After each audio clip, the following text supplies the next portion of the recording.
Once again, Islamic terrorists have attacked Christians in Pakistan. As people left church on Sunday in Quetta, gunmen on motorbikes opened fire, killing 2 people, injuring at least 3. And joining us with more from London is Wilson Chowdhury of British Pakistani Christians. Wilson, tell us where in Quetta this happened and what happened. And this happened in one of the larger Christian communities there, a place called Nagri. For the second time in only 3 weeks, gunmen on motorcycles have shot dead indiscriminately Christians who are out in the streets celebrating around. This time it was after a Sunday service. Last time it was around Easter Monday, when Christians were actually travelling to go to one of the overnight festivities that happen in Pakistan in local parks. As you can imagine, the community of Nagri is completely terrified. I can't imagine just leaving church on Sunday here in the United States. We'd leave church on a Sunday and just walk in the streets, and all of a sudden someone shouts Allahu Akbar and guns you down. Now, I understand 2 young men were the victims, 19 years old. What can you tell us about the victims? Well, the victims were regular churchgoers, as were their family. They were out, having been at service. They'd just come out of a church service when they were gunned down. Again, it was indiscriminate, so it was a number of people who were coming out of church. They didn't target any particular individual. And IS, so the Pakistani IS, have now claimed responsibility. So this is now the 3rd attack in Quetta by the IS. We raised issues with the Pakistani government over 2.5 years ago, suggesting that that large swathes of Pakistan's communities are turning towards IS, and that the situation was becoming very dangerous for minorities. So Wilson, we do know for a fact that it was the Islamic State in Pakistan that did this? Yes, Islamic State has now claimed responsibility for this attack. They've also claimed responsibility for the last Quetta attack, where 4 family members and one young child, well, 4 family members were killed and 1 young child survived with severe injury. And of course, IS also claimed responsibility for the the 3rd week of Advent attack at a church in Quetta. It is becoming increasingly looks like IS are now targeting the Christian minority in particular, for want of a better reason, simply because Christians are anathema or pariahs in their own country. Well, how has the Christian community responded to this latest attack?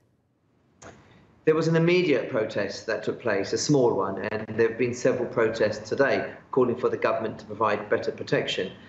Again, I think it's falling on deaf ears. At the end of the day, we reported on the growing number of members of IS 2.5 years ago. Absolutely nothing was done. When we warned about this, the government didn't respond, so we asked churches to contact their local military forces and police forces. The police then sent out letters to Pakistani Christian churches telling them that it would be safer for them not to hold services because the police could not protect them from this type of attack. So religious freedom for everyone other than Christians in the country. Stay away from your churches. Don't practice your faith because there's nothing we can do to protect you. Is that what they're saying?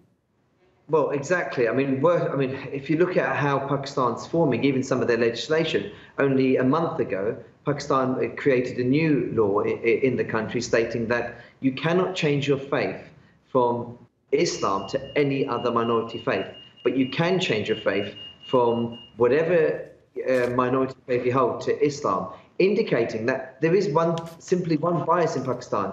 You're either Muslim or you're going to have absolutely no chance of survival in this country. That's what the Pakistani government's saying. That's how they're acting. I don't think they care a jot about these Christians who have been killed. There'll be some lip service comments made about how they're going to increase security. But what surprises me is with every terrorist attack in Pakistan, within days, dozens of arrests, or if not hundreds of arrests, are made. So far, absolutely no arrests have been made for any of these terrorist attacks.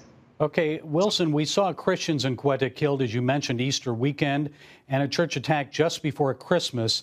So the government isn't doing anything. I understand that the United States gives at least 900 $1 million a year to the Pakistani government, perhaps even more, maybe over $1 billion. So do you think President Trump has a little leverage here to use against the government if these attacks continue?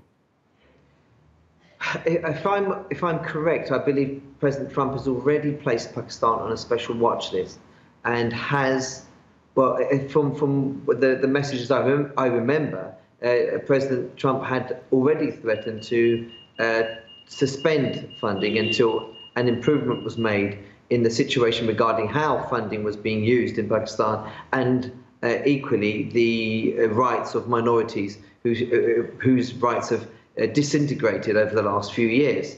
So it may well already be the case that the aid is being used as leverage. However, despite these threats from President Trump, nothing's changed. It's worse. It's as bad as it always has been. When we fund Pakistan, nothing changes. When we threaten them, nothing changes. This is a country steeped in extremist Islamic ideology. I don't think anything is going to change their way of thinking unless it's something very forceful, perhaps international sanctions. And we know that God answers prayer. So what can Christians around the world do, and how should we pray, Wilson? Well, we need to pray for solace for these families. Obviously, again, having lost members of their family, there's going to be many saddened individuals. It really, this has hit the families hard.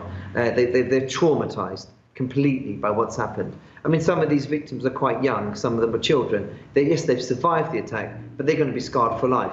Perhaps pray for them that they can get over this without having any hatred for others imbibed within them because of what's happened.